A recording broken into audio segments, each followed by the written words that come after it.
지금 베트남에서 글로벌 경제를 뒤흔드는 충격적인 사건이 벌어졌습니다. 4,300원 규모의 세금 폭탄. 베트남 정부는 삼성에 약속했던 세제 혜택을 하루아침에 뒤집었습니다. 그런데 여기서 끝이 아니었습니다. 40도 폭염이 몰아치던 가운데 베트남 당국은 삼성 공장의 강제 가동 중단을 요구했습니다. 정전 1초면 수천억 원이 증발하는 첨단 공장의 심장을 멈추라는 통보였죠. 국가가 지켜야 할 약속은 그 순간 무너졌습니다. 하지만 삼성은 항의도 협상도 하지 않았습니다. 대신 조용히 철수를 선택했죠. 과연 이 한 번의 선택은 베트남에 어떤 대가를 남기게 되었을까요? 그 충격적인 전말을 전해드립니다. 어디서 듣고 계신가요? 구독과 좋아요 잊지 마세요. 회의실 문이 닫혔습니다. 뉴욕 맨해튼 47층 전 세계에서 모인 투자자들의 시선이 제게 집중되어 있었어요. 모건 스탠리 아시아 투자본부장과 JYP 모건 전략팀장 그리고 싱가포르 국부편도 대표까지 테이블 건너편에 앉은 그들의 눈빛에는 기대와 의심이 공존하고 있었습니다. 제 손에 든 보고서 한 장이 300억 달러의 향방을 결정하게 될 순간이었죠. 6.5%, 제가 테이블 위에 내려놓은 종이에 적힌 숫자였습니다. 베트남의 GDP 성장률 예측치였어요. 모건 스탠리 본부장이 안경을 벗으며 물었습니다. 정말 확신하느냐고, 이 숫자 하나에 수천억의 자본을 걸 수 있느냐고요? 저는 망설임 없이 고개를 끄덕였습니다. 그때까지 제 계산은 단 한 번도 틀린 적이 없었어요. 안녕하세요. 저는 마이클 로렌스입니다. 골드만석스에서 20년간 신흥시장 분석을 담당했고 지금은 독립투자전략가로 활동하고 있어요. 월스트리트에서 제 이름 석자는 곳 신뢰를 의미했습니다. 제가 추천한 국가에는 글로벌 자본이 따라왔고 제가 경고한 시장에서는 투자자들이 발을 뺐죠. 인도네시아 제조업 봄을 3년 먼저 예측했고 폴란드가 유럽 물류허브가 될 거라는 보고서를 누구보다 먼저 내놓았습니다. 숫자와 데이터 그리고 현장을 보는 눈이 제 무기였어요. 그날 회의의 주제는 명확했습니다. 포스트 차이나 전략. 미중 무역 전쟁이 격화되면서 제조업체들은 새로운 생산 기지를 찾고 있었어요. 중국의 인건비는 더 이상 매력적이지 않았고 정치적 리스크는 날로 커지고 있었습니다. 기업들은 탈출구가 필요했죠. 인건비는 낮으면서도 인프라가 갖춰진 곳, 정치적으로 안정적이면서 세제 혜택이 분명한 곳, 그런 국가를 찾아내는 게 제 일이었습니다. 저는 스크린에 동남아시아 지도를 띄웠어요. 여러 후보국이 있었습니다. 태국, 말레이시아, 인도네시아 그리고 베트남 하지만 제 선택은 처음부터 정해져 있었습니다. 베트남이었죠. 하늘부터 호치민까지 해안선을 따라 이어지는 산업단지들을 붉은 점으로 표시하며 설명을 시작했어요. 이미 들어와 있는 기업 리스트가 화면을 채웠습니다. 삼성, LG, 인텔, 나이키, 아디다스, 폭스콘까지 이 나라는 제조업 천국이 되고 있다고 말했습니다.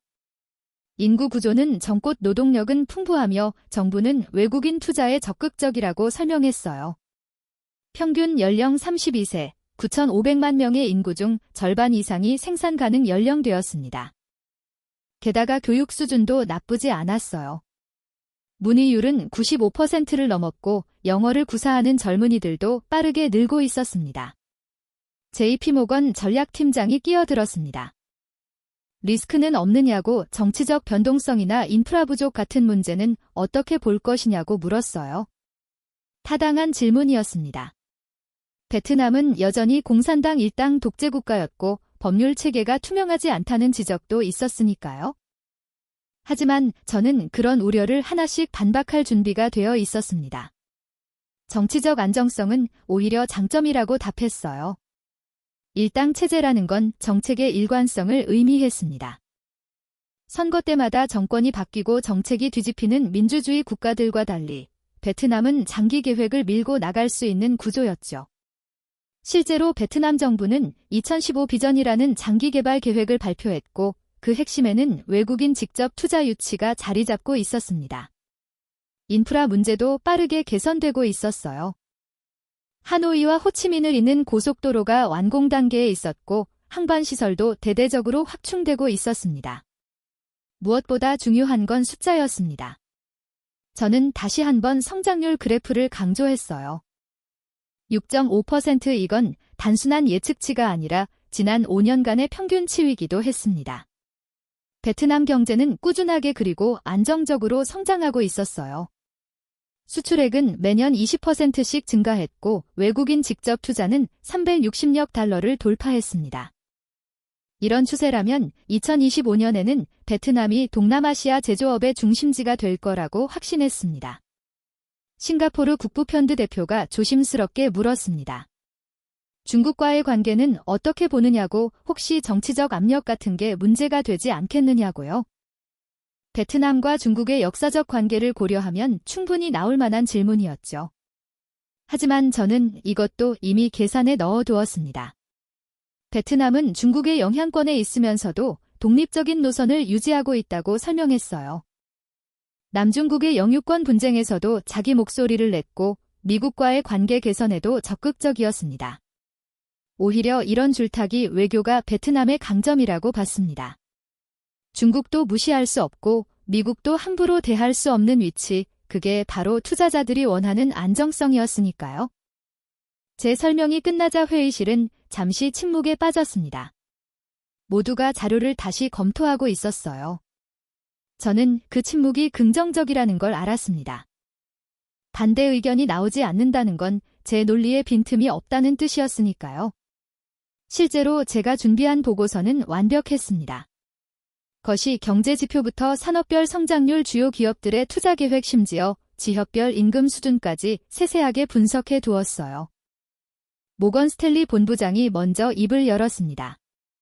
설득력 있다고 베트남에 대한 투자 비중을 늘리는 방향으로 가닥을 잡겠다고 말했어요. JP모건 전략팀장도 동의했습니다. 포트폴리오 재조정 때 베트남을 우선 검토 대상에 올리겠다고 했죠. 싱가포르 국부펀드 대표는 좀 더 신중한 태도였지만 그 역시 베트남의 잠재력을 부정하지는 않았습니다. 저는 속으로 안도의 한숨을 쉬었습니다. 제 판단이 옳았다는 확신이 들었어요. 베트남은 다음 10년의 기회였습니다. 중국이 세계의 공장이었던 시대가 저물고 있었고 그 자리를 베트남이 차지하게 될 거라고 믿었죠. 숫자가 그렇게 말하고 있었고 현장의 분위기도 그랬습니다. 제가 직접 방문했을 때 본 하노이와 호찌민의 활기는 분명했어요. 베트남은 성공할 것이다. 그날 저녁 저는 주요 고객사들에게 이메일을 보냈습니다. 베트남 투자 확대를 권고하는 내용이었어요. 제조업 관련 기업들의 베트남 진출을 적극 지원하고 부동산과 인프라 부문에도 자본을 배분하라고 조언했습니다. 응답은 빨랐습니다. 다음 날 오전까지 12곳에서 긍정적인 답변이 왔고 그중 6곳은 즉시 실사팀을 파견하겠다고 했어요. 일주일 후 저는 하노이행 비행기에 올랐습니다. 직접 확인해야 할 것들이 있었어요. 보고서의 숫자들이 아무리 완벽해도 현장을 보지 않으면 놓치는 게 생기니까요. 특히 삼성의 베트남 공장을 직접 방문하고 싶었습니다. 삼성은 베트남 최대 투자자였고 그들의 성공이 곧 베트남의 성공을 증명하는 지표였으니까요. 비행기 안에서 저는 자료를 다시 검토했습니다.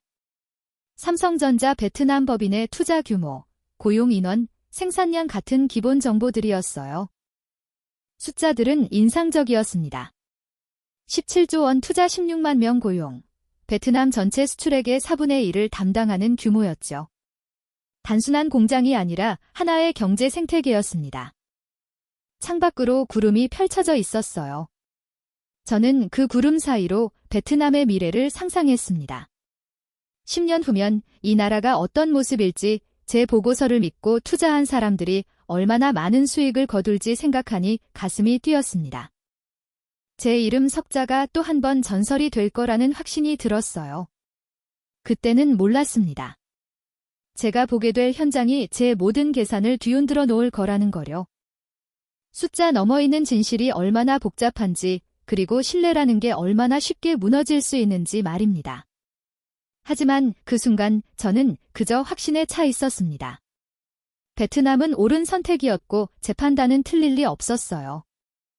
비행기가 고도를 낮추기 시작했습니다. 곧 하노리 공항에 도착할 예정이었어요. 저는 가방에서 명함을 꺼낸 확인했습니다. 마이클 로렌스 글로벌 투자 전략가. 그 명함이 베트남에서 어떤 문을 열어줄지 그리고 어떤 진실을 마주하게 해줄지 아직은 알 수 없었습니다. 하노리 공항에 내린 순간 습기를 머금은 열기가 몸을 감췄습니다. 오전 10시였지만 기온은 이미 35도를 넘어선 것 같았어요. 이국장을 빠져나오자 정장 차림의 한국인 남성이 제 이름을 적은 판말을 들고 서 있었습니다. 삼성전자 베트남 법인에서 나온 직원이었죠. 차는 시내를 벗어나 북쪽으로 향했습니다. 하노리 중심부의 혼잡함이 점차 사라지고 농경지가 펼쳐지기 시작했어요. 그런데 20분쯤 달렸을까 풍경이 급격하게 바뀌었습니다. 논밭이 있던 자리에 거대한 공장 단지가 나타났어요. 담장 너머로 보이는 건물들은 끝없이 이어졌고 주차장에는 수백 대의 차량이 빼곡했습니다. 이게 바로 타해 응후엔 삼성 단지였죠. 정문에서 보안 절차를 마치고 안으로 들어갔습니다. 가이드로 나온 사람은 김도현 소장이었어요. 40대 중반쯤 되어 보이는 그는 삼성의 베트남 현지 공장 책임자였습니다. 악수를 나누는 그의 손에는 굳은 살이 박혀 있었어요. 단순히 사무실에만 앉아있는 사람이 아니라는 걸 한눈에 알 수 있었습니다. 김도현 소장은 먼저 공장 전경을 보여주겠다며 저를 옥상으로 안내했습니다. 엘리베이터를 타고 6층을 올라가 문을 열자 눈앞에 펼쳐진 광경에 저는 말문이 막혔어요. 제가 예상했던 것보다 훨씬 거대한 규모였습니다. 축구장 소식기를 합쳐놓은 것 같은 건물들이 질서정연하게 배치되어 있었고 그 사이사이로 도로가 격자 모양으로 뻗어 있었죠. 저 건물들에서 하루에 스마트폰 60만 대가 나간다는 게 김도현 소장의 설명이었습니다. 1년이면 2억 대가 넘는 물량이었어요. 전 세계에서 팔리는 삼성 갤럭시 절반이 바로 이곳에서 만들어진다고 했습니다. 숫자로는 알고 있었지만 직접 보니 그 규모가 실감났습니다. 김도현 소장은 이 단지가 단순한 조립 공장이 아니라고 강조했어요. 부품 제조부터 최종 조립, 품질 검사, 물류까지 모든 과정이 이곳에서 이루어진다고 했습니다. 협력업체 공장들도 인근에 밀집해 있어서 부품이 생산된 지 몇 시간 만에 완제품으로 만들어지는 시스템이었죠. 그는 이걸 수직 계열화라고 부르지 않고 생태계라고 표현했습니다. 우리는 다시 아래로 내려와 생산 라인을 돌아갔습니다. 흰색 방진복을 입고 들어간 공장 내부는 놀라울 정도로 깨끗했어요. 수천 명의 작업자들이 컨베이어 벨트 앞에 앉아 일하고 있었는데 모두가 젊은 여성들이었습니다. 김도현 소장의 말로는 평균 나이가 25세라고 했어요. 그들의 손놀림은 빨랐고 정확했습니다. 한 작업자가 스마트폰 디스플레이를 본체에 결합하는 걸 지켜봤습니다. 3초도 안 걸렸어요. 다음 사람은 배터리를 끼우고 그 다음 사람은 후면 커버를 닫았습니다. 한 대의 스마트폰이 완성되는데 걸리는 시간은 2분도 채 안 되는 것 같았어요. 컨베이어 벨트는 쉬지 않고 움직였고 완성된 제품들은 끝없이 쌓여갔습니다. 공장을 나와 구내 식당으로 향했습니다. 점심시간이었어요. 수천 명의 직원들이 한꺼번에 몰려들었는데도 질서는 유지되고 있었습니다. 김도현 소장과 함께 식판을 들고 줄을 섰어요. 메뉴는 한식과 베트남식이 섞여 있었습니다. 김치찌개 옆에 쌀국수가 놓여 있는 게 신기했죠. 식사를 하며 김도현 소장은 이곳의 역사를 들려주었습니다. 2008년에 처음 공장을 지을 때만 해도 이곳은 그냥 논밭이었다고 해요. 농민들이 벼를 심고 물수를 키우던 평범한 농촌이었죠. 삼성이 들어오면서 모든 게 바뀌었다고 했습니다. 처음엔 지역 주민들이 반대했대요. 땅을 빼앗긴다고 환경이 파괴된다고 항의했었죠. 하지만 지금은 분위기가 완전히 달라졌다고 김도현 소장은 말했습니다. 이 공장에서 일하는 16만 명 중 대부분이 인근 마을 출신이었어요. 한 달 급여가 평균 450만 동, 하나로 25만 원 정도였는데 이건 베트남 농촌 소득의 3배가 넘는 액수였습니다. 젊은이들이 도시로 떠나지 않고 고향에 남을 수 있게 된 거죠. 더 중요한 건 교육이었다고 김도현 소장은 강조했어요. 삼성은 채용한 직원들에게 기술 교육을 제공했습니다. 단순 조립만 하는 게 아니라 품질관리, 공정 개선, 심지어 기초 엔지니 어린까지 가르쳐다고 해요. 일부 우수한 직원들은 한국 본사로 연수를 보내기도 했습니다. 그렇게 교육받은 인력들이 나중에 협력업체로 독립하거나 다른 기업에 스카우트되면서 베트남 제조업 전체의 수준이 올라갔다는 설명이었습니다. 식사를 마치고 우리는 공장 밖으로 나왔습니다. 김도현 소장이 차에 타라고 했어요. 보여줄 게 더 있다면서요. 차는 공장 단지를 벗어나 주변 마을로 향했습니다. 10분쯤 달렸을까 새로 지어진 아파트 단지가 나타났어요. 10층짜리 건물들이 줄지어 서 있었는데 김도현 소장은 이것도 삼성이 지은 거라고 했습니다. 직원 기숙사였어요. 지방에서 온 젊은 직원들을 위한 숙소였죠. 한 방에 4명이 사는데 에어컨에 온수 샤워까지 갖춰져 있다고 했습니다. 월세는 급여의 10% 정도였고요. 기숙사 1층에는 편의점과 헬스장, 독서실까지 있었어요. 단순히 잠만 자는 곳이 아니라 생활공간 전체를 제공하는 것이었습니다. 기숙사를 지나자 이번엔 학교가 나왔습니다. 유치원부터 초등학교까지 갖춘 교육시설이었어요. 김도현 소장의 말로는 직원들 중 상당수가 결혼해서 아이를 키우고 있다고 했습니다. 회사가 학교까지 지어준 덕분에 아이들을 고향에 맡기지 않고 데리고 살 수 있게 됐다고 해요. 운동장에서 뛰는 오는 아이들을 보니 여기가 공장 지대라는 게 실감나지 않았습니다. 저는 창밖을 바라보면 생각에 잠겼습니다. 제가 뉴욕 사무실에서 본 숫자들은 이 모든 걸 담지 못하고 있었어요. 17조 원 이자 16만 명, 고용 수출액 4분의 1기요. 그건 맞는 숫자였지만 그 숫자 뒤에 이런 현실이 있다는 걸 몰랐습니다.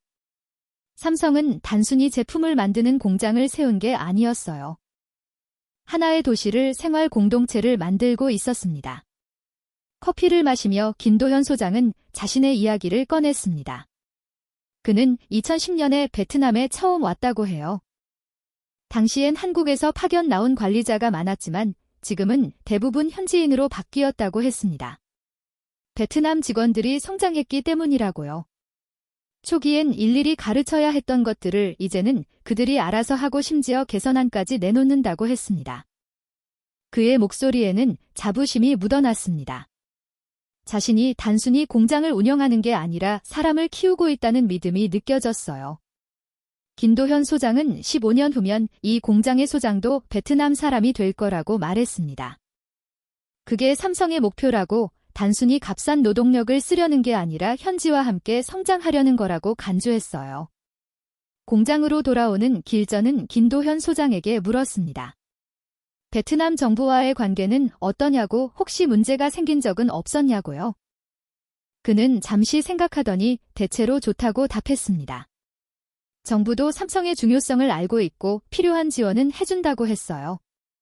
세제 혜택도 약속대로 이행되고 있고 행정 절차도 많이 간소화됐다고 했습니다. 다만 한 가지 우려는 있다고 김도현 소장이 덧붙였습니다.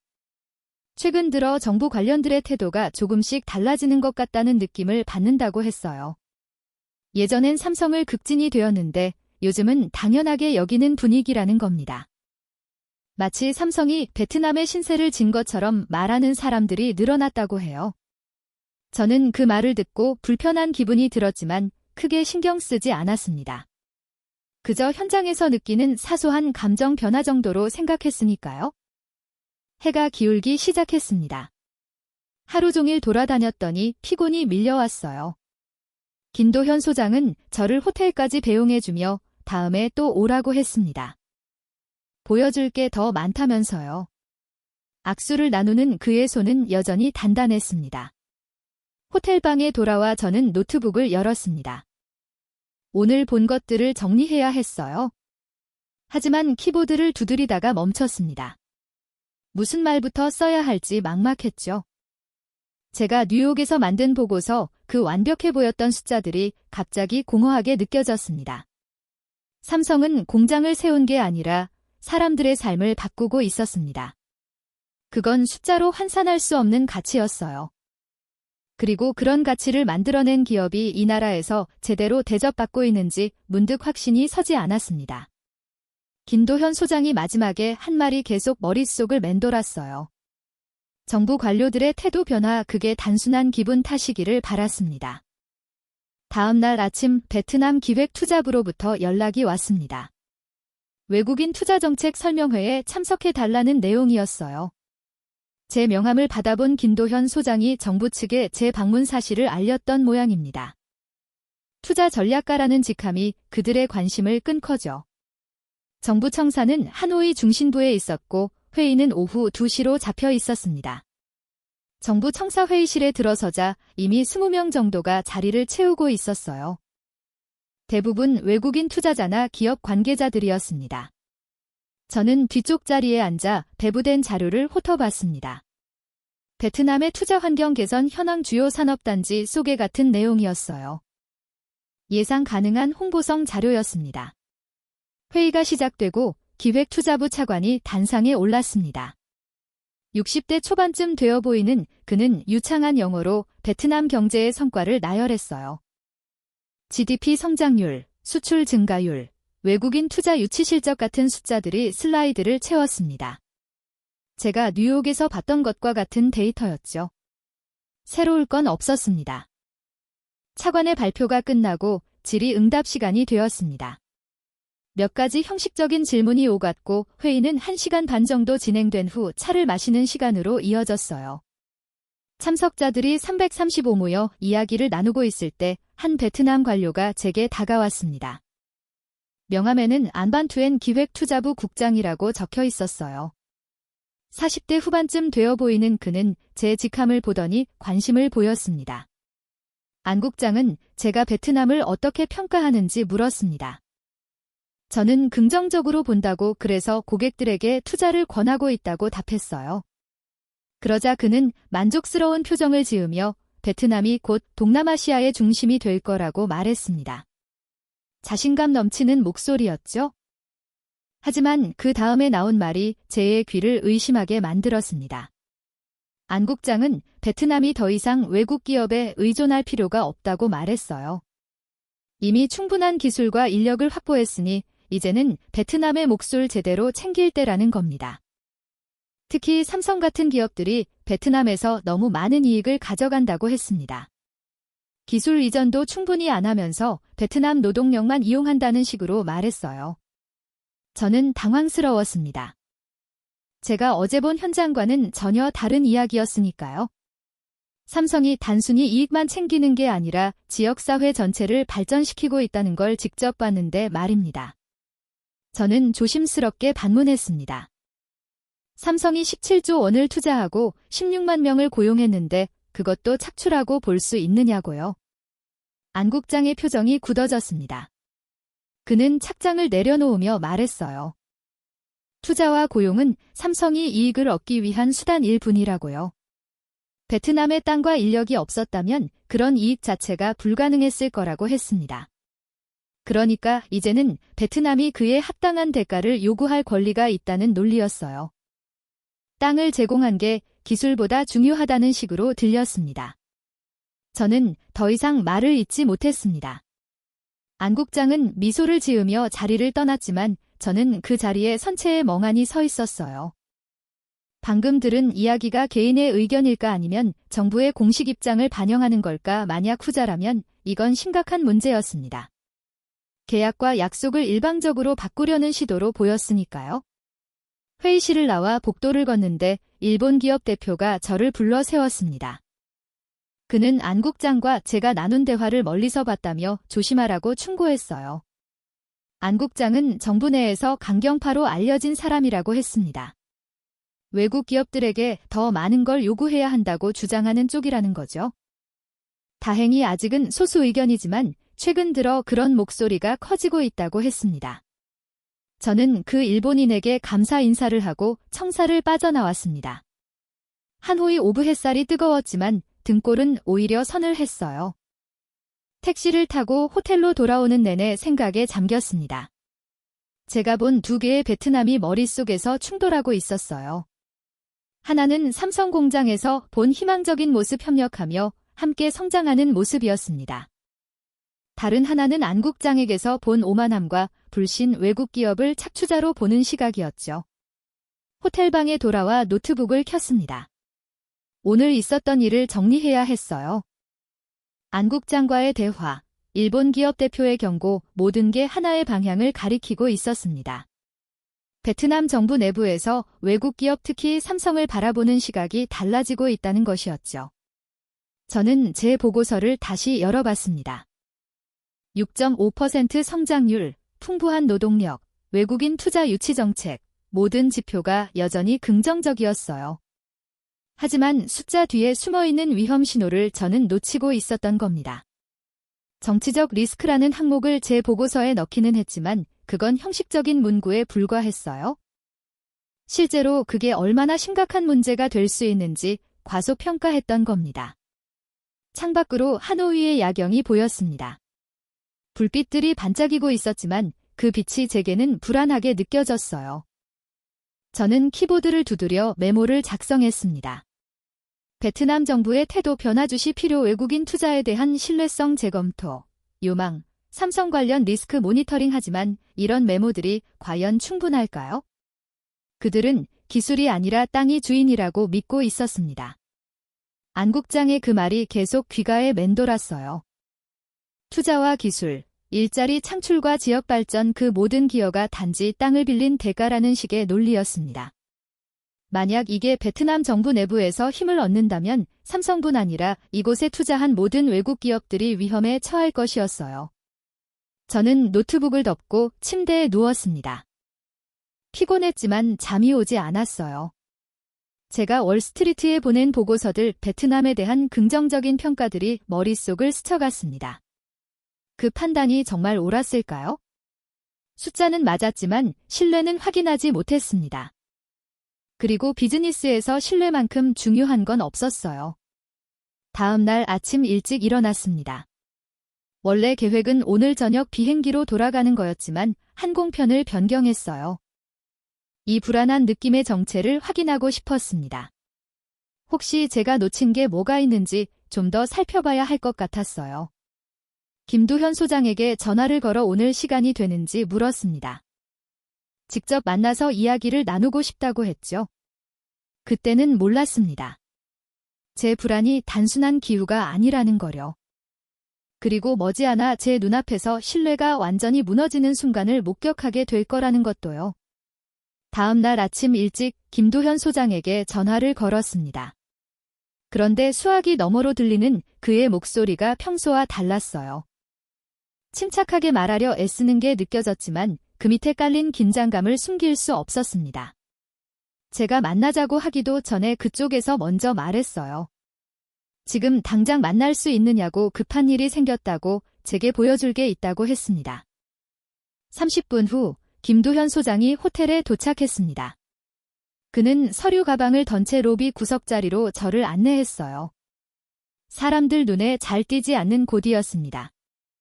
자리에 앉자마자 그는 가방에서 서류 뭉치를 꺼냈습니다. 베트남 정부 공문서였어요. 붉은 도장이 찍혀 있었고 공식 문서임을 증명하는 마크가 선명했습니다. 김두현 소장은 서류를 제 앞으로 밀어냈습니다. 손이 미세하게 떨리고 있었어요.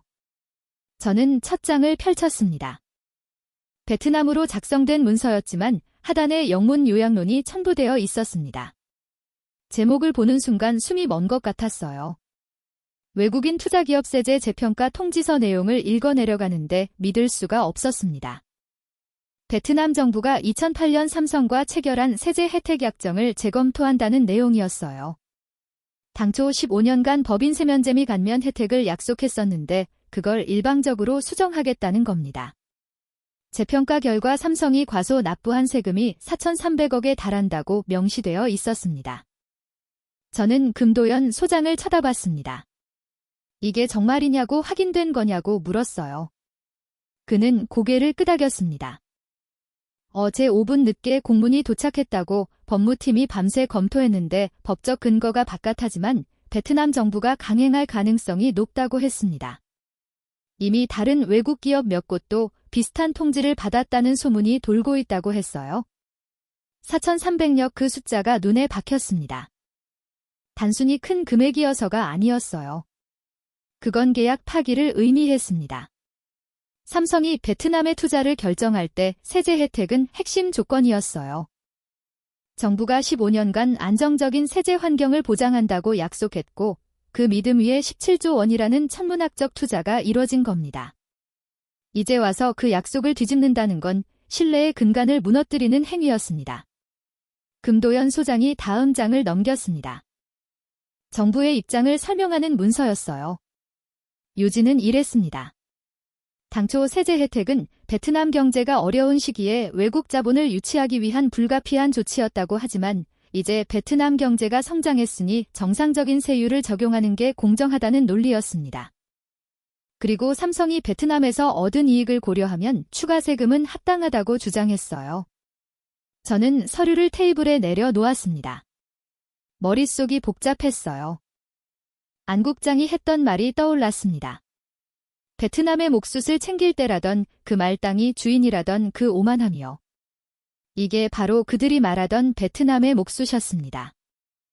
약속을 지키는 게 아니라 상황이 바뀌었으니 조건도 바꾸겠다는 일방적 통보였어요. 금도연 소장은 본사에서 강력하게 항의할 예정이라고 말했습니다. 법적 대응도 검토 중이라고 했어요. 하지만 그의 목소리에는 확신이 없었습니다. 베트남 법원이 외국 기업 편을 들어줄 가능성은 낮았으니까요. 결국 정치적 해결밖에 방법이 없는데 베트남 정부가 이미 결정을 내린 것 같다고 했습니다. 저는 다시 서류를 집어들었습니다. 세 분의 역을 확인하고 싶었어요. 정부가 어떤 논리로 4,300억이라는 금액을 산출했는지 보고 싶었습니다. 하지만 내역은 구체적이지 않았어요. 그냥 재평가 결과라고만 명시되어 있었습니다. 투명한 계산 근거도 없이 일방적으로 통보한 숫자였어요. 금도연 소장이 한숨을 쉬었습니다. 그는 이게 시작일 뿐이라고 말했어요. 세금 문제 외에도 정부가 여러 요구사항을 준비하고 있다는 첩보가 있다고 했습니다. 기술 이전 확대, 현지, 부품 사용 의무화, 환경 규제 강화 같은 것들이라고 했어요. 하나하나가 다 합리적으로 포장되어 있지만 실제로는 삼성을 압박하기 위한 수단이라고 판단하고 있다고 했습니다. 저는 커피 잔을 들었습니다. 식어버린 커피가 쓰디스 맛이었어요. 제 머릿속에서는 계산이 빠르게 돌아가고 있었습니다. 4,300억 원은 시작일 뿐이에요. 만약 베트남 정부가 이런 식으로 나온다면 앞으로 얼마나 더 많은 요구가 이어질까요? 그리고 다른 외국 기업들도 비슷한 상황에 처한다면 베트남 전체의 투자 환경이 어떻게 평가받을까요? 금도연 소장에게 물었습니다. 삼성은 어떻게 대응할 계획이냐고 세금을 낼 건지 아니면 법적 다툼을 벌일 건지요. 그는 잠시 침묵하다가 답했습니다. 아직 확정된 건 없지만 본사에서는 다른 옵션도 검토 중이라고 했어요. 다른 옵션이 뭐냐고 물었더니 그는 말을 아겠습니다. 하지만 그 표정만으로도 충분히 알 수 있었어요. 철수를 고려하고 있다는 뜻이었습니다. 철수 그 단어가 무게감 있게 가슴에 꽂혔습니다. 17조 원을 투자하고 16만 명을 고용한 기업이 떠난다는 건 단순히 공장 하나가 문을 닫는 게 아니었어요. 베트남 경제에 지진 같은 충격을 줄 겁니다. 수출액의 4분의 1이 사라지고 수많은 협력업체가 연수에 도산할 거예요. 그리고 무엇보다 베트남의 신뢰도가 바닥까지 추락할 겁니다. 하지만 그건 베트남이 선택한 길이었습니다. 약속을 지키지 않기로 단기적 이익을 위해 장기적 신뢰를 버리기로 결정한 겁니다. 저는 서류를 다시 한번 훑어봤어요. 공문서의 형식은 완벽했습니다. 도장도 정확했고 문구도 공손했어요. 하지만 그 내용은 배신 그 자체였습니다. 금도현 소장이 자리에서 일어났습니다. 몬사와 긴급 화상 회의가 잡혀 있다고 가봐야 한다고 했어요. 저는 그의 손을 잡았습니다. 힘내라고 옳은 게 이긴다고 말하고 싶었지만 입에서 나오지 않았어요. 비즈니스 세계에서 옳고 그름은 중요하지 않았습니다. 힘의 균형과 이해 관계만이 결과를 결정했으니까요. 금도현 소장이 떠난 후 저는 한참을 그 자리에 앉아 있었습니다. 로비를 오가는 사람들이 보였지만 실감이 나지 않았어요. 4,300억 약속 파기, 일방적 통보. 그 단어들이 머릿속을 맴돌았습니다. 계약이 이렇게 가벼운 나라에 장기 투자는 존재할 수 없습니다. 창밖을 보니 하노이의 하늘이 흐렸습니다. 비가 올 것 같았어요. 저는 핸드폰을 꺼내 항공편을 확인했습니다. 오늘 저녁 비행기로 떠날 수 있었어요. 당장 뉴욕으로 돌아가서 이 상황을 보고하고 싶었습니다. 하지만 손가락이 예약 버튼 위에서 멈췄습니다. 아직 끝이 아니었습니다. 이게 시작일 뿐이라던 금도현 소장의 말이 떠올랐어요. 베트남 정부가 준비하고 있다던 추가 요구사항들 그리고 삼성이 검토 중이라던 다른 옵션. 저는 이 모든 과정을 끝까지 지켜봐야 했습니다. 투자 전략가로서 그리고 재판단을 믿고 자본을 투입한 고객들에 대한 책임으로서요. 저는 핸드폰을 주머니에 넣었습니다. 호텔 체크아웃을 취소하고 며칠 더 머물기로 했어요. 이 상황이 어떻게 전개되는지, 삼성이 어떻게 대응하는지, 그리고 베트남 정부가 정말로 약속을 저버릴 건지 직접 확인하고 싶었습니다. 방으로 돌아와 노트북을 열었습니다. 메모를 작성하기 시작했어요. 오늘 본 서류의 내용, 금도현 소장의 반응 그리고 제가 느낀 것들을 기록했습니다. 언젠가 이 모든 것을 정리해서 보고해야 할 때가 올 테니까요. 하지만 아직은 아니었습니다. 아직은 더 지켜봐야 했습니다. 그때는 몰랐습니다. 며칠 후 제 눈앞에서 더 극적인 장면이 펼쳐질 거라는 거요. 숫자와 서류로만 보이던 대신이 얼마나 생생한 현실로 다가올지 말입니다. 4월이 지났습니다. 하노이의 열기는 날이 갈수록 심해졌어요. 아침 8시인데도 기온이 이미 35도를 넘어졌습니다. 호텔 뉴스에서는 베트남 북부 지역에 기록적인 폭염이 예보됐다고 했어요. 낮 최고 기온이 40도를 넘을 거라고, 전력 수요가 급증할 거라고 경고했습니다. 금도현 소장에게서 연락이 왔습니다. 오늘 공장 상황이 심상치 않다고 시간이 되면 와줄 수 있느냐고 했어요. 목소리에 긴장감이 묻어났습니다. 저는 즉시 택시를 잡았습니다. 타임 후엔으로 향하는 길 차박 온도계는 계속 올라갔어요. 37도, 38도, 39도. 공장에 도착했을 때는 오전 10시였습니다. 주차장의 아스팔트에서 아지랑이가 피어올랐어요. 정문을 지나 본관으로 들어서자 에어컨 바람이 반겼지만 평소보다 온도가 높게 느껴졌습니다. 직원들의 표정이 어두웠어요. 복도에서 마주친 사람들은 빠른 걸음으로 어딘가로 향하고 있었습니다. 금도현 소장의 사무실에 도착하니 이미 몇 명이 모여 있었습니다. 생산 담당부 소장, 시설관리팀장 그리고 전력 담당 엔지니어였어요.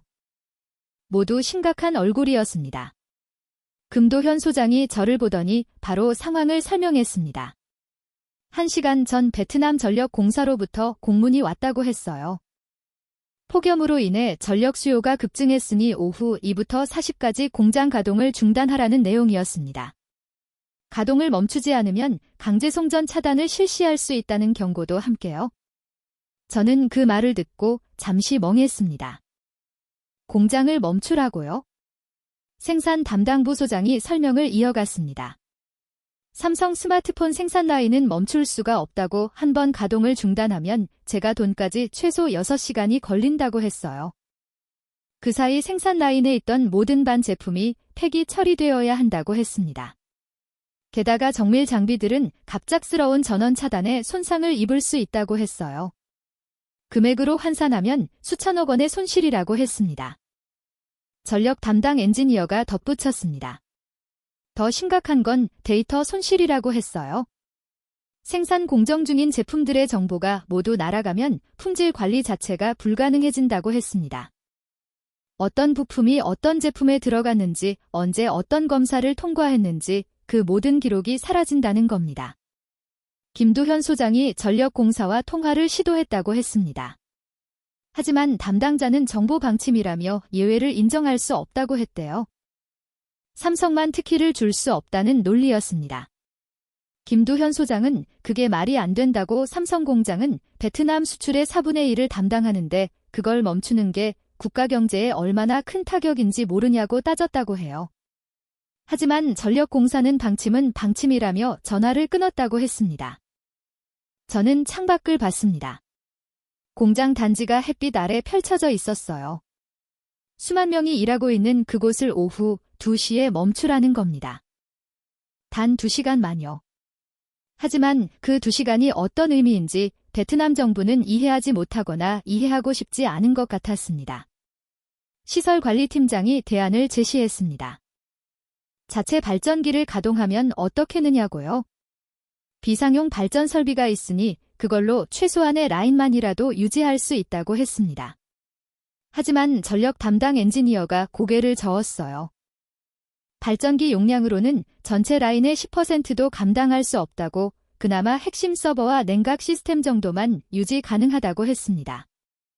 회의실의 공기가 무거웠습니다. 모두가 침묵했어요. 김두현 소장이 시기를 봤습니다. 오전 11시 3시간 후면 공장이 멈춥니다. 그는 한숨을 쉬며 말했습니다. 본사에 보고해야 한다고 이 상황을 어떻게 설명해야 할지 모르겠다고 했어요. 저는 그 순간 깨달았습니다. 이건 단순히 폭염 때문이 아니라는 거려. 베트남 정부가 의도적으로 압박하고 있다는 거려. 세금 문제로 시작된 갈등이 이제 물리적 압박으로 확대되고 있었습니다. 삼성의 급수를 정확히 겨냥한 공격이었어요. 공장을 멈추라는 말은 심장을 멈추라는 말과 같았습니다. 정오가 지났습니다. 김두현 소장은 긴급 대책회의를 소집했어요. 생산, 시설, 물류, 법무, 모든 부서장이 모였습니다. 저도 참관인 자격으로 자리를 지켰어요. 회의는 1시간 동안 이어졌지만 뚜렷한 해결책은 나오지 않았습니다. 결국 정부 방침을 따를 수밖에 없다는 결론이었어요. 오후 1시 30분, 공장 전체의 방송이 나갔습니다. 김두현 소장의 목소리였어요. 정부 요청에 따라 오후 2시부터 가동을 1시 중단한다고 모든 직원은 안전하게 대피하라고 했습니다. 방송이 끝나자 공장 곳곳에서 옹성거리는 소리가 들렸어요. 직원들이 당황하고 있었습니다. 저는 김두현 소장을 따라 생산 라인으로 내려갔습니다. 직접 보고 싶었어요. 마지막 순간까지 일하고 있는 사람들의 모습을요. 방진복을 입고 클린룸에 들어갔습니다. 컨베이어 벨트는 여전히 돌아가고 있었고 작업자들은 묵묵히 손을 움직이고 있었어요. 하지만 모두의 얼굴에 불안이 어려 있었습니다. 한 작업자가 김두현 소장에게 물었습니다. 내일은 정상 가동되느냐고, 일자리가 괜찮은 거냐고요. 김두현 소장은 괜찮다고 걱정하지 말라고 했지만 그의 목소리에는 확신이 없었습니다. 저는 그 모습을 지켜보며 가슴이 아팠어요. 16만 명의 생계가 달린 공장이 정부의 일방적 통보 하나로 멈춰 서고 있었습니다. 오후 1시 50분. 생산 라인이 하나씩 멈추기 시작했습니다. 컨베이어 벨트의 속도가 줄어들더니 완전히 정지했어요. 기계들의 윙윙거리는 소리가 잦아들었습니다. 그 소리를 듣던 직원들이 하나 둘 작업장을 빠져나갔어요. 평소 같으면 활기로 가득했을 공간이 순식간에 텅 비어갔습니다. 오후 2시 정각. 공장 전체의 전력이 차단되었습니다. 비상등만 켜진 어두운 복도를 걸으며 저는 이상한 기분이 들었어요. 마치 거대한 생명체가 숨을 멈춘 것 같았습니다. 사흘 전 봤던 그 역동적인 모습은 어디에도 없었어요. 남은 건 정적뿐이었습니다. 김두현 소장과 함께 옥상으로 올라갔습니다.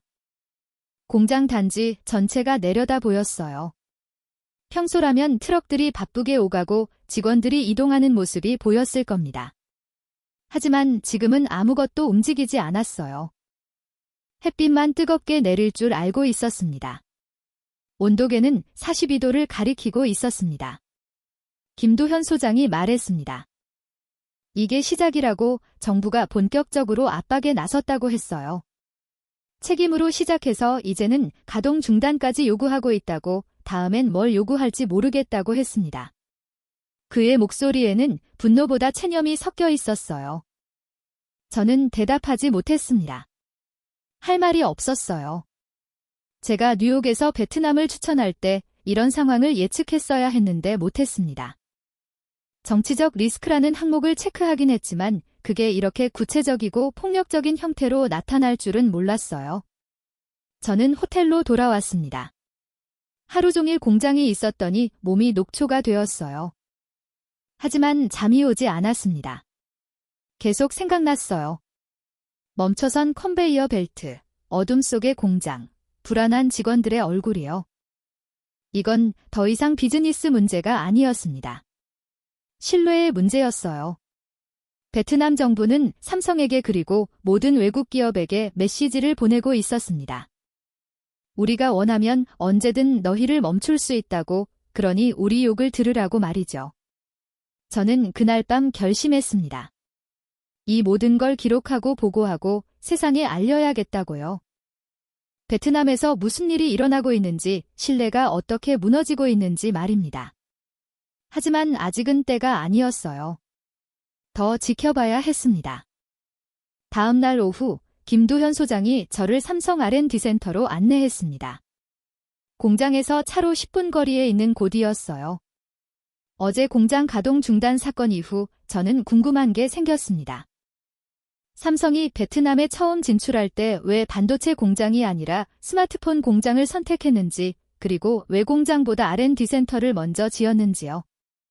R&D 센터 건물은 공장과는 분위기가 달랐습니다. 유리로 된 외벽 현대적인 디자인 그리고 주변의 조경까지 마치 실리콘밸리의 한 건물 같았어요. 브로비에 들어서니 2006년 준공이라는 동판이 눈에 띄었습니다. 공장보다 2년 먼저 지어진 거였죠. 김두현 소장은 저를 3층 회의실로 안내했습니다. 테이블 위에는 삼성의 베트남 투자 연역을 정리한 자료가 놓여 있었어요. 저는 그 자료를 펼쳐보며 처음으로 전체 그림을 보기 시작했습니다. 2006년 삼성은 베트남의 R&D 센터를 먼저 세웠습니다. 투자 규모는 3천억 공장에 비하면 작은 금액이었어요. 하지만 의미는 달랐습니다. 연구개발 시설은 현지 엔지니어를 양성하고 기술을 축적하는 곳이었죠. 2년 후 본격적인 공장 건설이 시작됐고 2008년에 첫 생산 라인이 가동됐습니다. 저는 김두현 소장에게 물었습니다.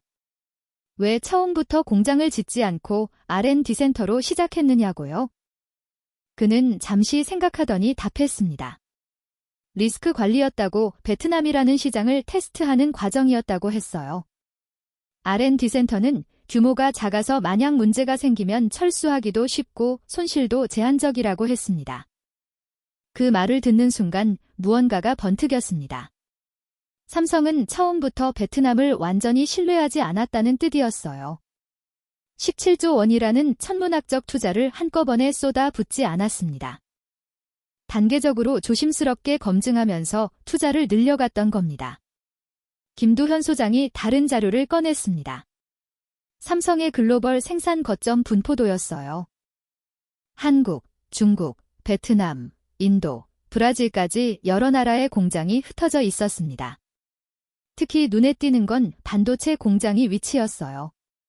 평택, 화성, 미국, 텍사스 모두 정치적으로 안정적이고 법치가 확립된 곳들이었습니다. 베트남에는 반도체 공장이 없었습니다. 스마트폰과 가전제품 조립 라인만 있었어요. 저는 그 의미를 이해하기 시작했습니다. 삼성은 베트남을 제조 기지로는 활용하되 핵심 기술이 들어가는 반도체는 맡기지 않았던 겁니다. 만약 문제가 생겨도 스마트폰 생산은 다른 나라로 옮길 수 있었죠. 하지만 반도체는 달랐어요. 한번 짓기 시작하면 수십조 원이 들고 옮기는 것 자체가 불가능했습니다. 저는 다시 R&D 센터 준공 연도를 봤습니다. 2006년, 그때 이재용 부회장, 지금의 회장이 처음 베트남 투자를 결정했을 때였어요. 그는 당시 삼성전자의 미래 전략을 짜고 있었습니다. 중국 리스크를 분산하고 새로운 제조 거점을 찾아야 했죠. 베트남은 매력적인 후보였지만 동시에 불확실한 곳이기도 했습니다. 금도현 소장이 말했습니다. 삼성은 처음부터 신중했다고 베트남 정부와 협상할 때도 모든 걸 문서화하라고 지시했다고 해요. 구두 약속은 믿지 말고 계약서에 명시된 것만 믿으라고 했다고 합니다. 세제 혜택도 토지임대 조건도 모두 법정 문서로 남겼다고 했어요. 하지만 그것만으로는 부족했던 겁니다. 문서가 아무리 완벽해도 상대방이 지킬 의지가 없다면 소용없었어요. 베트남 정부가 지금 보여주고 있는 게 바로 그거였습니다. 계약서가 있어도 일방적으로 재해석하고 새로운 요구를 던지고 압박을 가할 수 있었죠. 저는 창밖을 봤습니다. R&D 센터 주변으로 깔끔하게 정돈된 정원이 보였어요. 베트남 직원들이 잔디밭에 앉아 점심을 먹고 있었습니다. 이 센터에서만 3,000명이 일한다고 했어요. 대부분 베트남 엔지니어였습니다. 삼성이 키운 인재들이었죠. 하지만 이제 보니 이것도 전략이었습니다. R&D 센터는 단순히 연구시설이 아니었어요. 베트남에 대한 삼성의 투자 규모를 조절하는 장치였습니다. 공장만 있었다면 삼성은 생산기지로만 베트남을 이용하는 기업이 됐을 겁니다. 하지만 R&D 센터가 있으니 기술협력 파트너라는 명분도 생겼죠. 동시에 핵심 기술은 한국에 남겨두는 구조였습니다. 김도현 소장이 한숨을 쉬었습니다. 그는 이재용 회장이 천재라고 말했어요. 20년 전에 이니 오늘을 예견했던 것 같다고 했습니다. 베트남에 올인하지 않았던 게 지금 와서 보니 가장 현명한 판단이었다고 했어요. 저는 고개를 끄덕였습니다. 올인하지 않는다는 건 양보가 아니었습니다. 탈출구를 만드는 거였어요. 만약 삼성이 반도체 공장까지 베트남에 지었다면 지금쯤 꼼짝없이 갖췄을 겁니다. 수십조 원을 투자한 시설을 버리고 떠날 수는 없었을 테니까요. 베트남 정부의 모든 요구를 들어줄 수밖에 없었을 겁니다. 하지만 지금은 달랐습니다. 스마트폰 생산은 인도로 브라질로 다른 곳으로 옮길 수 있었어요. 물론 비용이 들고 시간이 걸리겠지만 불가능하지는 않았습니다. R&D 센터도 마찬가지였어요. 인력과 장비를 옮기면 됐습니다. 핵심 기술은 애초에 한국에 있었으니까요. 저는 자료를 다시 펼쳤습니다. 삼성의 투자 내역을 연도별로 보니 패턴이 보였어요. 매번 조금씩 단계적으로 늘려갔습니다. 한꺼번에 크게 투자하지 않았어요. 베트남 정부가 약속을 지키는지 확인하면서 조금씩 규모를 키웠던 겁니다. 그리고 결정적으로 가장 중요한 반도체만큼은 절대 맡기지 않았습니다. 김도현 소장이 말했습니다. 본사에서는 이미 베트남 의존도를 낮추는 방안을 검토 중이라고 했어요. 인도 공장 증설, 브라질 라인 확대, 심지어 멕시코 신규 투자까지 논의되고 있다고 했습니다. 베트남 정부가 신뢰를 저버린 이상 삼성도 대비를 해야 한다고 했어요. 저는 그제야 이해했습니다. 삼성은 처음부터 이 가능성을 염두에 둬던 겁니다. 베트남이 언젠가 태도를 바꿀 수 있다는 걸 알았고 그래서 탈출구를 만들어뒀던 거예요. 이재용 회장이 2006년에 내린 결정, R&D 센터를 먼저 짓고 반도체 공장은 짓지 않기로 한 그 판단이 지금 빛을 발하고 있었습니다. 그건 양보가 아니라 탈출구였습니다. 저는 창밖의 베트남 직원들을 다시 봤습니다. 그들은 몰랐을 겁니다. 자신들이 일하는 이 센터가 사실은 삼성의 리스크 관리 전략의 일부였다는 거요. 베트남 정부도 몰랐을 겁니다. 삼성이 17조 원을 투자했다고 해서 완전히 베트남에 묶여있는 게 아니라는 거요. 김도현 소장이 자리에서 일어났습니다. 이제 공장으로 돌아가야 한다고 오늘도 할 일이 많다고 했어요. 저는 그를 따라 건물을 나왔습니다. 주차장으로 걸어가며 저는 생각했어요. 삼성이라는 기업이 얼마나 치밀하게 움직이는지 그리고 글로벌 기업의 전략이라는 게 얼마나 장기적 관점에서 짜 있는지를요. 차에 오르며 김도현 소장이 말했습니다. 베트남 정부는 착각하고 있다고 삼성을 압박하면 굴복할 거라고 생각한다고 했어요. 하지만 삼성은 이미 오래전부터 준비하고 있었다고 필요하다면 떠날 수 있다고 했습니다. 그의 목소리에는 자신감이 묻어났어요. 저는 고개를 끄덕였습니다.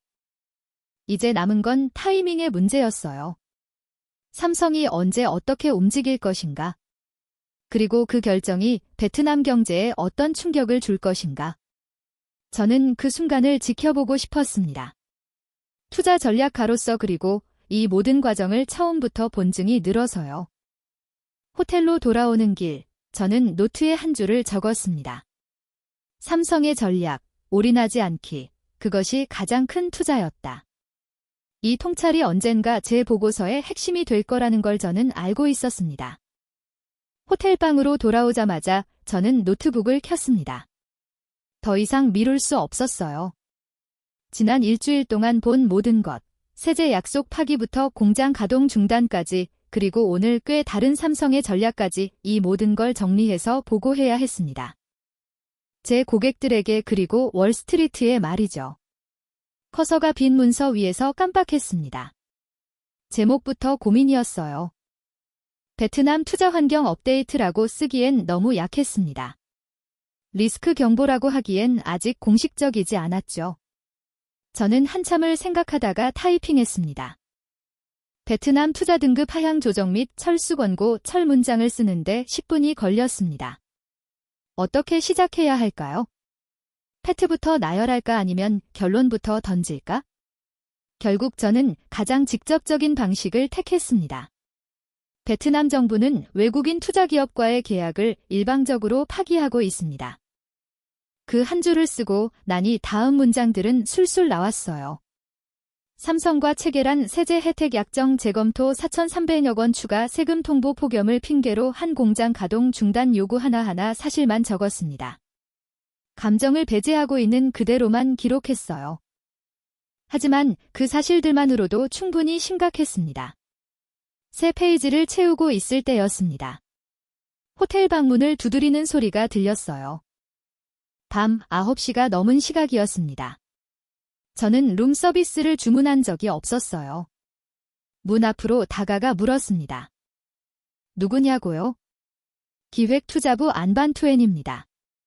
로렌스 씨 잠깐 이야기를 나눌 수 있을까요? 안 국장이었습니다. 제 등골이 선을 해줬어요. 어떻게 제 방문을 알았을까요? 그리고 이 시간에 왜 찾아왔을까요?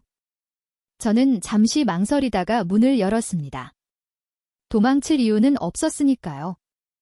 안 국장은 정장 차림이었지만 넥타이는 풀려 있었어요.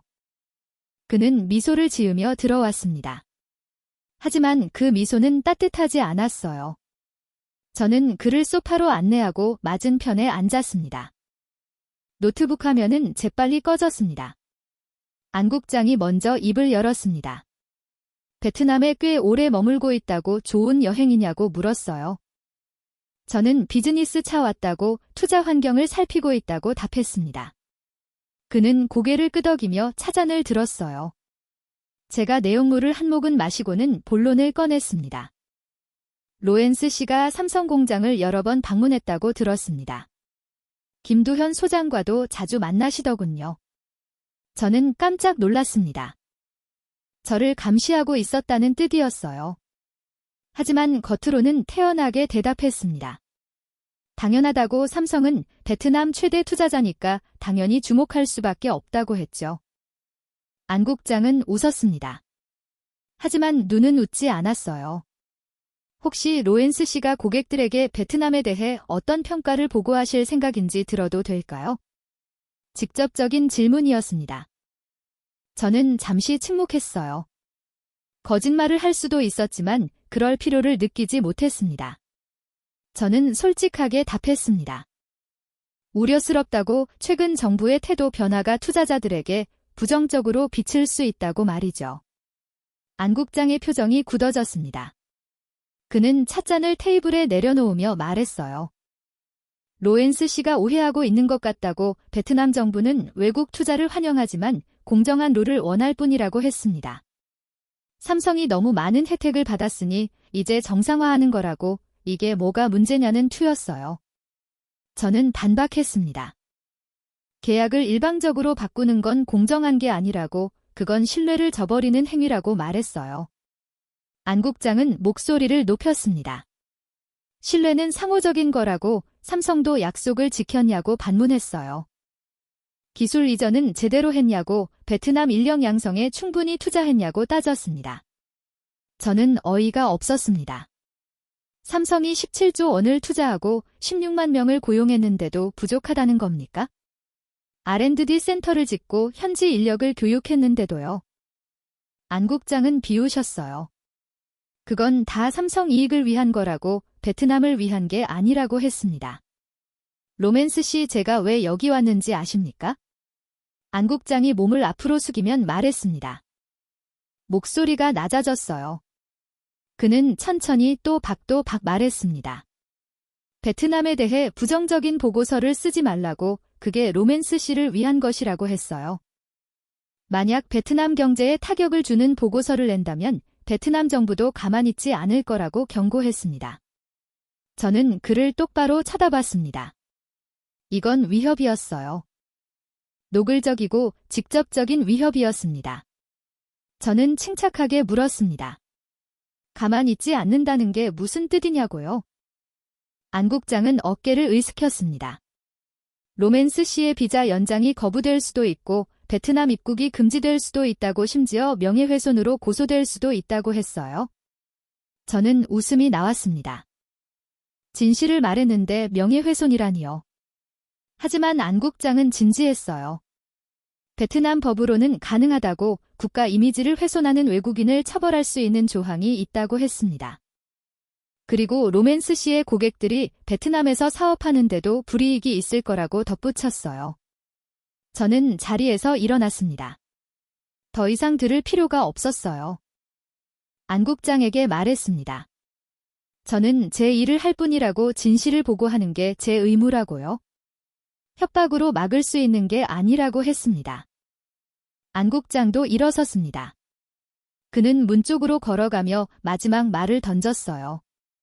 후회하지 말라고 베트남을 적으로 만들면 로맨스 씨도 손해라고 했습니다. 그리고 문을 열고 나가기 전에 덧붙였어요. 로맨스 씨 당신은 베트남을 이해하지 못합니다. 우리는 전쟁도 이겼고 경제도 일으켰습니다.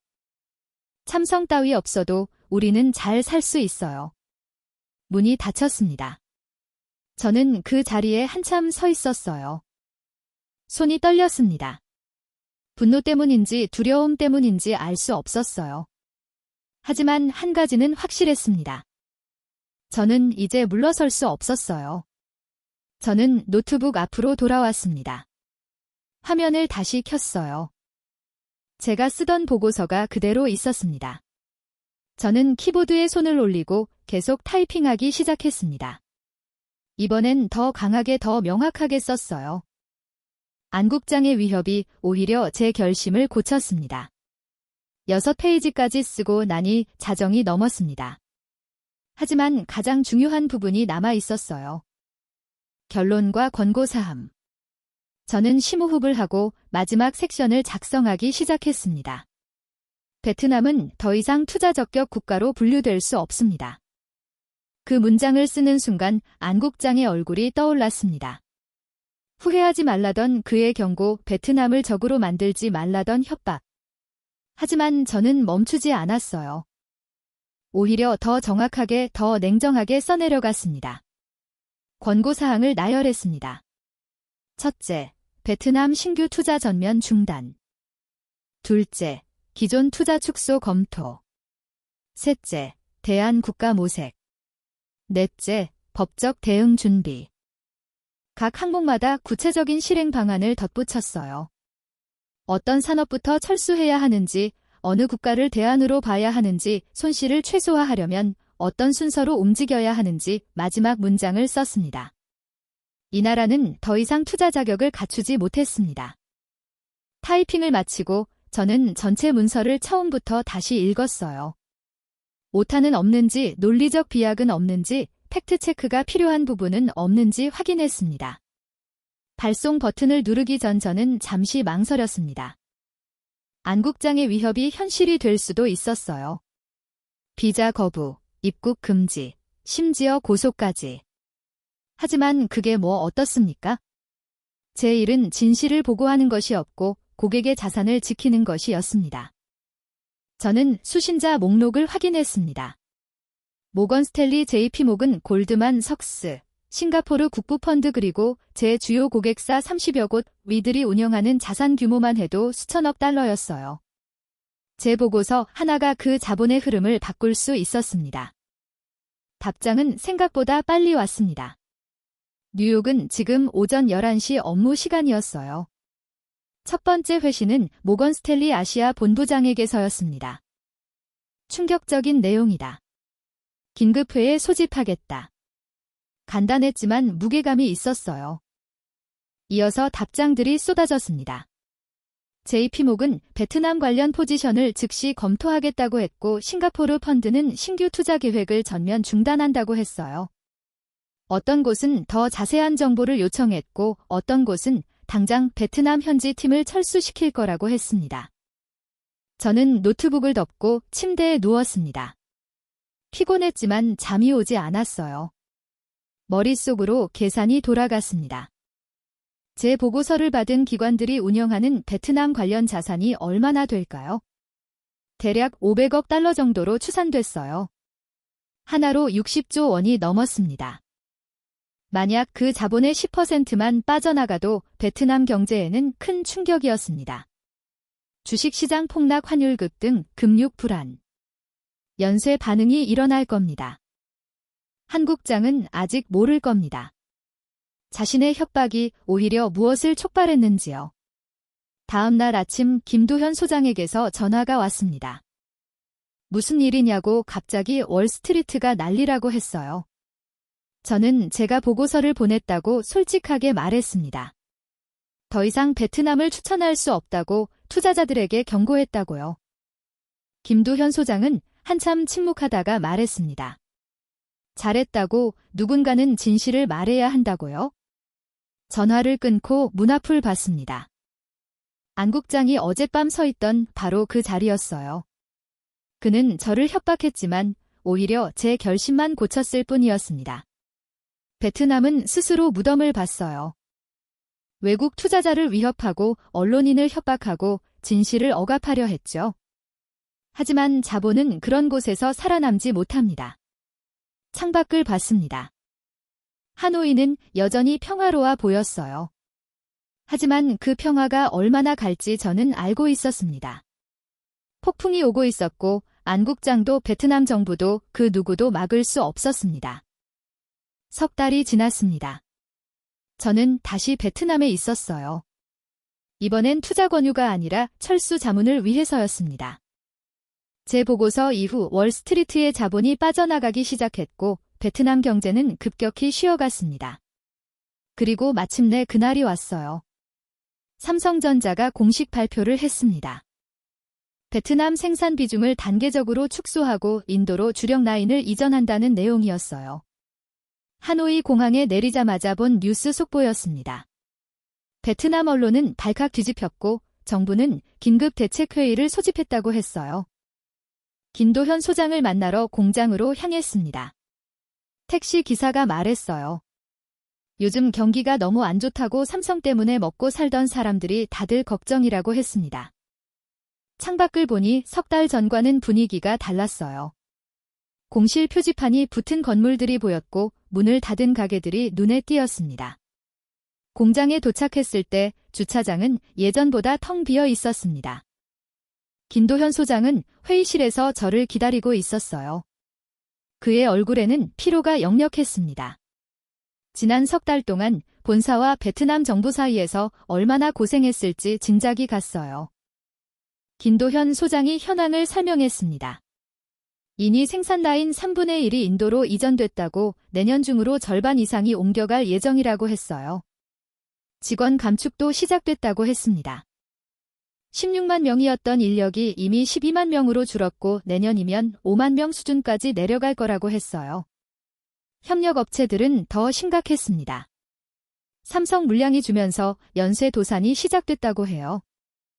석 달 전 저녁 식사를 함께 했던 그 베트남 사업가들도 절반은 문을 닫았다고 했습니다. 저는 가슴이 아팠어요. 그들의 얼굴이 떠올랐습니다. 삼성 덕분에 성장했다고 감사하다고 말하던 그 사람들이요. 회의를 마치고 나오는데 로비에서 누군가 저를 기다리고 있었습니다. 안 국장이었어요. 석 달 만에 보는 그는 확연히 달라져 있었습니다. 정장은 여전히 단정했지만 얼굴에는 초췌함이 역력했어요. 그는 저를 보자 다가왔습니다. 로렌스 씨, 잠깐 이야기 좀 나눌 수 있겠습니까? 목소리도 달랐어요. 석 달 전에 그 5만 명은 어디에도 없었습니다. 저는 고개를 끄덕이고 그를 따라 공장 밖 벤치로 갔어요. 12월의 하노이는 선선했습니다. 안 국장은 담배를 꺼내 물었다가 다시 주머니에 넣었어요. 제가 잘못 판단했습니다. 그가 먼저 입을 열었습니다. 저는 놀랐어요. 사과를 들을 거라고는 예상하지 못했으니까요. 안 국장은 계속 말했습니다. 삼성이 정말 떠날 줄은 몰랐다고, 협상용 제스처일 거라고 생각했다고 했어요. 하지만 틀렸다고, 완전히 잘못 봤다고 했습니다. 저는 그를 바라봤습니다. 동정심이 들었지만 동시에 화도 났어요. 그는 경고를 무시했습니다. 저뿐 아니라 김두현 소장도 다른 외국 투자자들도 모두 같은 말을 했었어요. 하지만 베트남 정부는 듣지 않았죠. 안 국장님, 석 달 전에 당신은 제게 뭐라고 했습니까? 삼성 따위 없어도 괜찮다고, 베트남은 전쟁도 이겼고 경제도 이륙였다고 했죠. 안 국장이 고개를 떨어뜨렸습니다. 저는 계속 말했어요. 하지만 지금 보십시오. 석 달 만에 무슨 일이 벌어졌는지요. 증시는 30% 폭락했고 환율은 급등했으며 외국인 투자는 끊겼습니다. 그리고 삼성은 정말로 떠나고 있었어요. 우리가 너무 오만했습니다. 안 국장이 말했습니다. 베트남 정부는 경제 성장을 자기들 힘으로 이룬 거라고 착각했다고, 외국 기업들이 베트남에 빚을 줬다고 생각했다고 해요. 하지만 순서가 반대였다고, 외국 투자가 있었기에 성장할 수 있었다는 걸 이제야 깨달았다고 했습니다. 저는 한숨을 쉬었습니다. 너무 늦었어요. 이미 자본은 떠났고 신뢰는 무너졌습니다. 안 국장이 제 팔을 잡았어요. 간절한 눈빛이었습니다. 혹시 월스트리트를 설득할 수 있느냐고, 베트남이 달라질 거라고 전해줄 수 있느냐고 물었어요. 저는 그의 손을 천천히 떼어냈습니다. 그리고 솔직하게 말했어요. 불가능하다고, 신뢰는 한 번 깨지면 다시 쌓기 어렵다고요. 특히 계약을 파기하고 투자자를 협박한 나라를 누가 믿겠느냐고 했습니다. 그럼 베트남은 이제 어떻게 됩니까? 안 국장이 물었습니다. 저는 창밖을 봤어요. 공장 건물들이 보였습니다. 조만간 저 건물들의 절반은 비게 될 거예요. 그리고 수만 명이 일자리를 잃을 겁니다. 협력업체들은 문을 닫고 지역 경제는 분기할 거예요. 모 씨는 그대로입니다. 10년간 쌓은 것이 석 달 만에 무너지는 겁니다. 안 국장이 벤치에 주저앉았습니다. 그는 얼굴을 손으로 감쌌어요. 저는 그 모습을 지켜보며 복잡한 심경이었습니다. 동정심과 냉정함이 교차했어요. 그는 피해자이기도 했지만 동시에 가해자이기도 했습니다. 잠시 침묵이 흘렀습니다. 안 국장이 고개를 들고 물었어요. 혹시 다른 외국 기업들도 떠날 거냐고요? 저는 고개를 끄덕였습니다. 이미 시작됐다고, LG도 베트남 투자를 재검토 중이고 일본 기업들도 생산 기지를 분산하고 있다고 했어요. 삼성만의 문제가 아니라고 했습니다. 우리 정부는 아직도 이해를 못합니다. 어제 회의에서도 삼성이 배신했다고, 은혜를 모른다고 말하는 사람들이 있었어요. 안 국장이 씁쓸하게 웃었습니다. 저는 그 말을 듣고 한숨을 쉬었어요. 여전히 배우지 못했다는 뜻이었습니다. 삼성이 배신한 게 아니에요. 베트남이 먼저 약속을 저버렸죠. 저는 자리에서 일어났습니다. 더 이상 할 말이 없었어요. 안 국장도 따라 일어섰습니다.